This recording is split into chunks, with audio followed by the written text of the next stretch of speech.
Shalom, horas untuk kita semua. Mari kita berdoa. Damai sejahtera Allah yang melampaui segala akal, itulah yang memelihara hati dan pikiran saudara-saudara sekalian dalam Kristus Yesus Tuhan kita. Amin. Firman Tuhan untuk kita di hari ini, Kamis 2 Mei 2024, diambil dari Markus pasal yang kedua ayat yang ke-7. Demikianlah firman Tuhan. Mengapa orang ini berkata begitu? Ia menghujat Allah.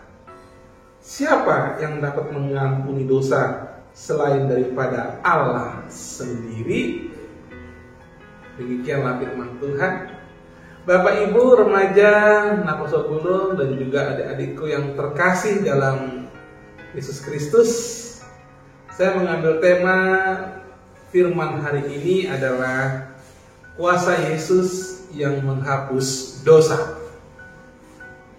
Kalau kita melihat secara keseluruhan teks ini dalam Markus pasal yang kedua ini, ada sebuah peristiwa di mana Yesus datang ke sebuah tempat di kota Kapernaum.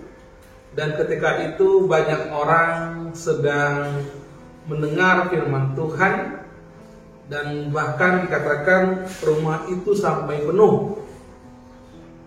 Namun suatu ketika datanglah empat orang yang mengusung seorang yang sedang sakit lumpuh. Karena mereka tidak bisa masuk, lalu mereka berinisiatif naik ke atas, lalu membuka atapnya, lalu menurunkan yang lumpuh ini. Ketika yang lumpuh ini diturunkan, Tuhan Yesus berkata, "Hai anakku, dosamu sudah diampuni." Dan ketika mereka mendengar kata-kata itu, siapa mereka? Ahli-ahli Farisi, ahli Taurat. Ketika mereka mendengar itu, mereka berpikir dalam hatinya, mengapa orang ini berkata begitu? Ia menghujat Allah. Siapa yang dapat mengampuni dosa selain daripada Allah sendiri? Nah, kita berangkat kemudian dari tema bahwa kuasa Yesus yang menghapus dosa. Sebesar apa kuasa Yesus menghapus dosa? Ini luar biasa. Kalau kita lihat dalam nats ini, kita bisa melihat yang pertama sekali bahwa Yesus melihat iman kita. Yesus melihat iman kita. Ketika kita membaca di nats hari ini, kalau kita baca di ayat yang kelima dikatakan, ketika Yesus melihat iman mereka, berkatalah ia kepada orang lumpuh itu, "Hai anakku, dosamu sudah diampuni." Ketika Yesus melihat iman mereka. Siapa? Iman siapa? Iman empat orang yang menggotong orang yang sakit ini. Demikian juga dengan orang yang sakit ini. Nah, banyak orang datang ke sana mungkin dengan iman yang berbeda-beda. Ada yang mungkin datang karena motivasinya ingin melihat pengajaran Yesus, ingin mujizat dan lain sebagainya. Tapi Yesus melihat bahwa keempat iman ini berbeda. Apa yang membedakan? Mungkin mereka semua percaya pada kuasa Yesus. Mungkin mereka semua percaya, orang-orang yang ada di situ percaya bahwa Yesus bisa menyembuhkan, Yesus bisa memberi mujizat. Tapi empat orang ini mempunyai iman yang bersama-sama mau bekerja. Mempunyai iman yang bersama-sama melakukan pekerjaan yang sulit. Iman yang mau bersama-sama bersatu. Mari kita lihat dalam realitas saat ini. Banyak terkadang orang yang mengatakan imanku kuat, imanku besar, aku tidak mungkin goyah, aku tidak mungkin jatuh. Banyak orang berkata seperti itu. Namun pada kenyataannya, seperti yang pernah saya lihat sendiri, seorang pengkhotbah, seorang yang sering melaksanakan KKR, tetapi kemudian jatuh imannya. Karena kenapa? Tergoda dengan berbagai keinginan-keinginan duniawi. Tapi saya pernah melihat seorang anak kecil, walaupun bapak dan ibunya dipisahkan oleh maut, dan kemudian kedua orang tuanya sudah meninggal. Ketika orang sudah meninggal, dia mau diadopsi oleh seorang keluarga kaya, tetapi dia harus meninggalkan imannya. Dan anak itu tidak mau sama sekali. Dia lebih baik bekerja apapun, serabutan apapun, mau tukang parkir, mau pungut sampah, entah apapun, asalkan dia tidak meninggalkan imannya. Inilah iman yang besar, yang pernah saya lihat sendiri di sebuah tempat. Dan itulah kemudian, janganlah kemudian kita, kalaupun iman kita besar, iman kita sepertinya ingin kita beritahu kepada orang-orang, ingatlah bahwa iman itu tumbuh bukan di tempat yang ber-AC, tetapi dia seperti bunga, ketika dia ditempatkan di tempat yang ada mataharinya, dia akan bertumbuh.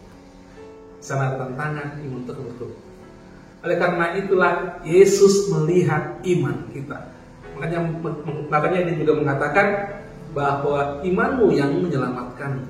Mari lihat iman kita, jaga iman kita, teguh iman kita. Yang kedua, Yesus melihat hati kita. Orang-orang Farisi berpikir dalam hatinya. Kalau kita baca di ayat yang ke-6, mereka berpikir dalam hatinya.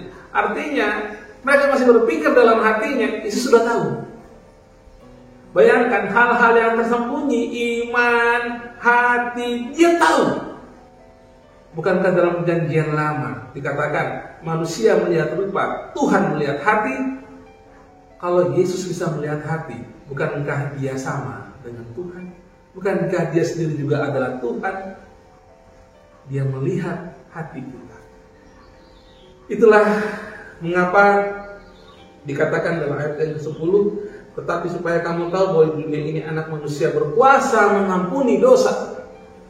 Kalau dia berkuasa mengampuni dosa, tidak ada dosa yang tidak terlihat Yesus.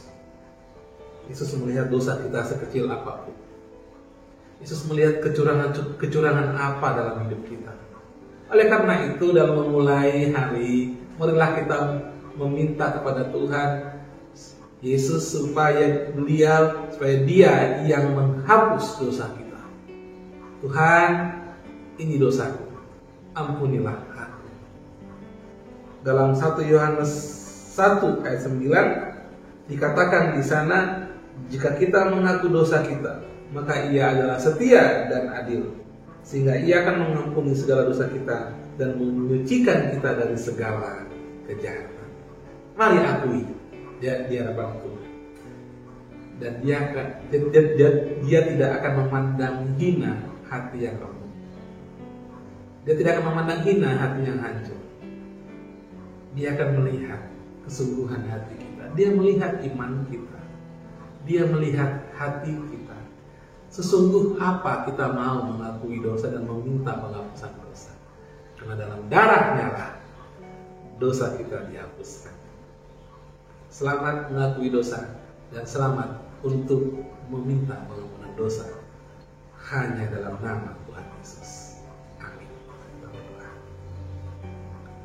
Terpujilah Engkau ya Tuhan Yesus, Bapa yang maha baik, Bapa yang maha sempurna, Allah yang sungguh benar-benar perhatian kepada kami, terlebih kepada kami yang percaya kepada-Mu ya Tuhan. Bapa, terima kasih untuk firman-Mu hari ini. Engkau berkuasa untuk mengampuni segala dosa kami. Engkau melihat iman kami, Engkau melihat hati kami, segala yang tersembunyi Tuhan, segala kecurangan, segala dosa-dosa kami Engkau melihatnya. Ampuni kami ya Bapa, kuatkanlah kami. Dan biarlah Tuhan kami mengakui segala dosa-dosa kami, baik itu yang terkecil sekalipun, yang orang lain tidak tahu. Ampuni kami ya Bapa, kuatkanlah kami. Terima kasih Tuhan. Berkatilah Tuhan orang tua kami, berkatilah Tuhan anak-anak kami, berkatilah Tuhan cucu-cucu kami, berkatilah Tuhan setiap pekerjaan kami, baik itu yang kecil maupun yang besar. Tuhan juga yang menyertai kami dalam setiap apapun yang kami kerjakan hari ini. Terima kasih Bapak. Kalaupun ada yang sakit, kiranya Tuhan yang menyembuhkan. Kalaupun ada yang terbeban berat, Tuhan yang memberi jalan keluar. Terima kasih Bapak. Terpujilah Engkau hari ini, esok, sampai selama-lamanya. Amin. Di dalam nama kuasa Allah Bapa dan nama anaknya Tuhan Yesus Kristus dan Roh Kudus, Tuhan Yesus memberkati saudara sekalian. Amin. Shalom. Tuhan Yesus memberkati.